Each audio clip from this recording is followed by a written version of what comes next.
Welcome to ఏకేఎస్ఐఎస్. గత 2 రోజుల నుంచి కూడా ఒక న్యూస్ సర్క్యులేట్ అవుతుంది భారతదేశం మొత్తం మీద కూడా సోషల్ మీడియాస్లో. ఎగ్జాంపుల్, గూగుల్ ప్లే స్టోర్ నుంచి కొన్ని యాప్స్ డీలిస్ట్ చేయడం జరిగింది. ఉదాహరణకి కూకు ఎఫ్ఎం కానివ్వండి, లేదంటే భారత్ మ్యాట్రిమోనీ కానివ్వండి, 99 ఎకర్ అనేటువంటి యాప్ కానివ్వండి, అంటే దాదాపుగా ఒక 10 యాప్స్ని ప్లే స్టోర్ నుంచి డీలిస్ట్ చేయడం జరిగింది. మరి ప్లే స్టోర్ ఎవరిది? గూగుల్ వాడిది. గూగుల్ వాడు ఎందుకు ఈ పని చేశాడు అంటే ఒక రీజన్ ఉంది. కానీ ఈ 10 స్టార్టప్స్ ఎవరైతే ఉన్నారో, ఇక్కడ ఒక విషయం గుర్తుపెట్టుకోవాలి. భారతదేశంలో స్టార్టప్ ఇండియా అనేటువంటి కల్చర్ స్టార్ట్ అయింది. అదేవిధంగా ప్రతి ఒక్క టెక్ గెయింట్ కావచ్చు, చిన్న చిన్న అంకుర పరిశ్రమలు అనేటువంటి విపరీతంగా పెడుతున్నారు.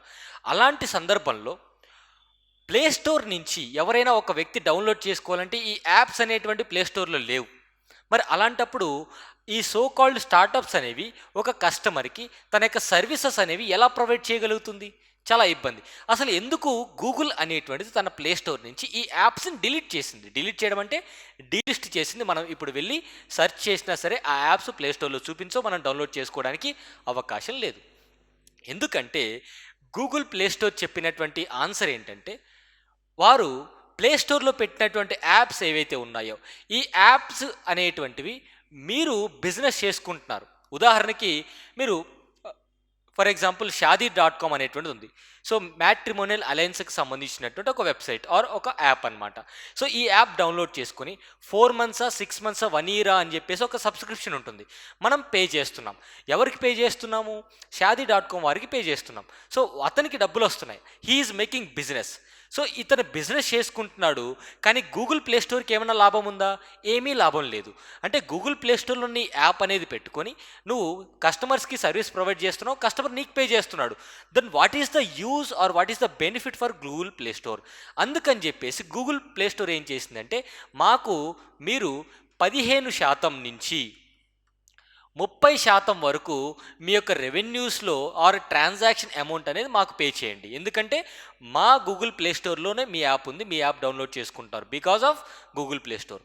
అందుకని చెప్పేసి మీరు 15% నుంచి 30% మాకు పే చేయండి అంటున్నారు. మరి ఎందుకు ఆలోచిస్తున్నాయి? ఎందుకంటే ఇప్పుడు షాదీ.com అనేటువంటిది కావచ్చు, నౌకరీ అనేటువంటిది కావచ్చు, వాళ్ళకి వీరికి వచ్చే 100 రూపీస్లో 30 రూపీస్ అనేటువంటిది, వీరికి వచ్చే 100 రూపీస్లో 30 రూపీస్ గూగుల్ ప్లే స్టోర్కి వెళ్తే వారికి 70 వస్తుంది. మరి అలా అని చెప్పి షాదీ.com ఊరుకుంటుందా? అడిషనల్గా ఛార్జెస్ వేయాల్సి వస్తుంది కస్టమర్ పైన. End of the day customer ఇబ్బంది పడేటువంటి అవకాశం ఉంటుంది. అంటే వీళ్ళు కూడా ఏం చెప్తున్నారు, ఇది టూ మచ్ హ్యూజ్. అంటే నార్మల్ పేమెంట్ ప్లాట్ఫామ్స్ ఏవైతే ఉన్నాయో, ఫోన్పే కావచ్చు, పేటిఎం కావచ్చు, ప్రతి ట్రాన్సాక్షన్స్కి వాళ్ళు తీసుకునేది 2%, 3%. అలాంటిది మీరు 15 నుంచి 30% ఎలా అడుగుతారు? ఇక్కడ గూగుల్ అడగడంలో తప్పేమన్నా ఉందా? డెఫినెట్లీ లేదు. ఎందుకంటే లెట్స్ సే నెట్ఫ్లిక్స్ అనేటువంటి యాప్ తీసుకుందాం, లేదా అమెజాన్ ప్రైమ్ తీసుకుందాం. ఇయర్లీ సబ్స్క్రిప్షన్ మనం తీసుకుంటున్నాం. ఎవరికి పే చేస్తున్నాం? అమెజాన్ వాడికి పే చేస్తున్నాం, హాట్స్టార్ వాడికి పే చేస్తున్నాం, నెట్ఫ్లిక్స్ వాడికి పే చేస్తున్నాం. He's getting benefits because he's providing service.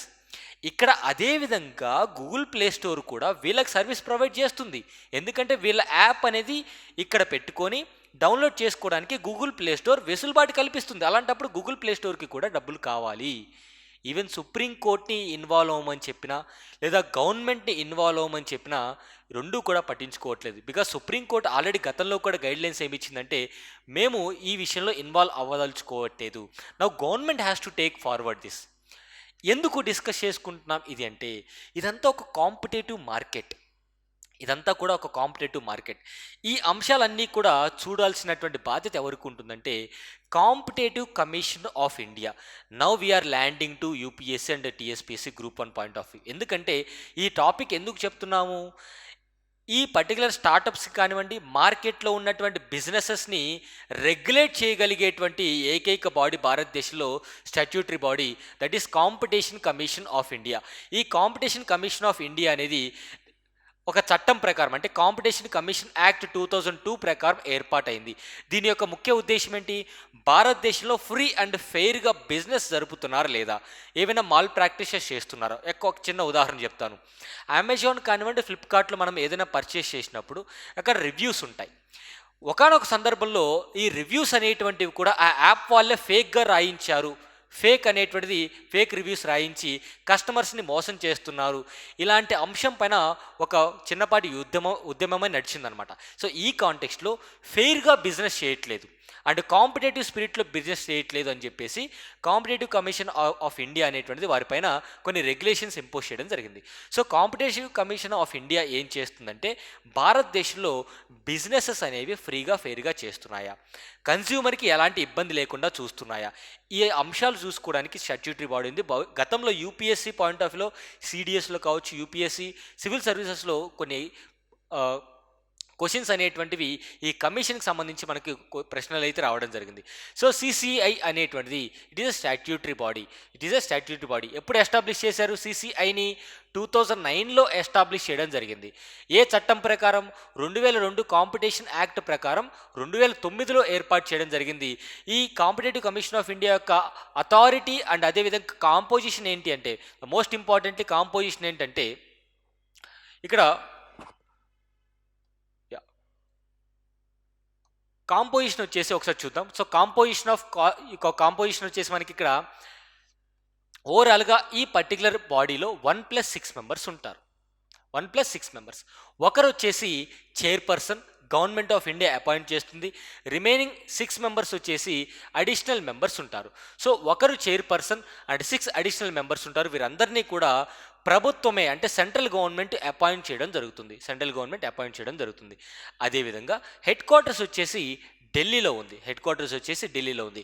ఏ చట్టం ప్రకారం ఏర్పాటు చేశారు? 2002 కాంపిటేటివ్ కమిషన్ యాక్ట్ ద్వారా ఏర్పాటు చేయడం జరిగింది. మరి దీని యొక్క ఫంక్షన్స్ ఏంటో ఒకసారి చూద్దాం. దీని యొక్క ఫంక్షన్స్ ఏంటంటే eliminate practices adverse to the competition, ensure freedom, promote and sustain. So ఇవన్నీ కూడా ఫంక్షన్స్ అనమాట. కాంపిటేటివ్ కమిషన్ ఆఫ్ ఇండియా యొక్క ఫంక్షన్స్ ఏంటంటే ఒక పర్టికులర్ బిజినెస్ అనేది ఫెయిర్గా చేస్తున్నారా, లేదా ఏమైనా మోసాలు చేస్తున్నారా, కన్జ్యూమర్ని మోసం చేస్తున్నారా, ఇవన్నీ కూడా మనకి చెక్ చేసేటువంటి బాధ్యత కాంపిటేటివ్ కమిషన్ ఆఫ్ ఇండియాకు ఉంటుంది. అండ్ ఇందాక నేను చెప్పినట్టు లెవెల్ ప్లేయింగ్ ఫీల్డ్ అనేటువంటిది అందరికీ ఉండే విధంగా ప్రయత్నం చేయడం జరుగుతుంది. అంటే ఒక బిజినెస్ అనేది మోనోపలి అవ్వకుండా చూసుకునేటువంటి బాధ్యత కాంపిటేటివ్ కమిషన్ ఆఫ్ ఇండియా ఉంటుంది.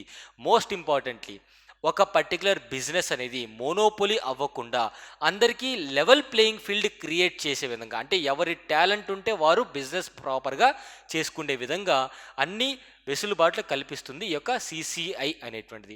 సో ఇది మనం ఎగ్జామినేషన్ పాయింట్ ఆఫ్ వ్యూలో చూసుకోవాలి. సో గూగుల్ ప్లే స్టోర్ అనేది ఒక 10 యాప్స్ని డీలిస్ట్ చేయడం జరిగింది. ఆ పాయింట్ ఆఫ్ వ్యూలో కాంపిటేటివ్ కమిషన్ ఆఫ్ ఇండియాని డిస్కస్ చేసుకున్నాం. కాంపిటేటివ్ కమిషన్ ఆఫ్ ఇండియా అనేటువంటిది ఎప్పుడు ఏర్పాటు చేశారు? 2009లో. ఏ చట్టం ప్రకారం ఏర్పాటు చేశారు? కాంపిటేటివ్ కమిషన్ యాక్ట్ అనేటువంటిది ఆర్ కాంపిటీషన్ యాక్ట్ 2002 ప్రకారం కమిషన్ ఆఫ్ ఈ యొక్క సిసిఐ అనేది 2009లో ఏర్పాటు చేయడం జరిగింది.